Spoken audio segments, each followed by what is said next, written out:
Tabligh itu apa dia? Wa yajibu fi haqqihim alaihimus salatu wassalam tablighu ma umiru bi tablighi lil khalqi. Maka wajib dia itu menyampaikan apa yang diperintah untuk disampaikan kepada makhluk.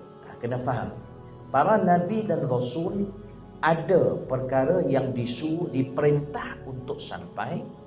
Ada perkara yang Nabi dan Rasul diperintah untuk diam, dan ada perkara yang tidak diperintah untuk sampai atau diam. Maka di situ hukumnya harus bagi Nabi nak sampai ke tak sampai. Contoh yang diperintah untuk diam tentang ahwal yang lebih halus ketika Isra wal Mi'raj. Bila orang bertanya, bila Nabi SAW melepasi Sidratul Muntaha dan bertemu dan sampai ke tempat yang mana Allah suruh dia berada untuk melihat keindahan Allah dan Allah tidak bertempat, maka ketika itu yang hanya dibolehkan sampai oleh Nabi Muhammad kepada umatnya.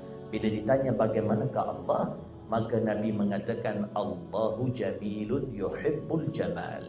Allah itu cantik dan suka kecantikan. Titik. Amma yang lebih halus pada itu diperintahkan Allah kitman. Mana tak boleh beritahu. Yang itu tak adalah sampai. Tapi apa yang diperintah telah disampaikan seluruhnya dalam Al-Quran.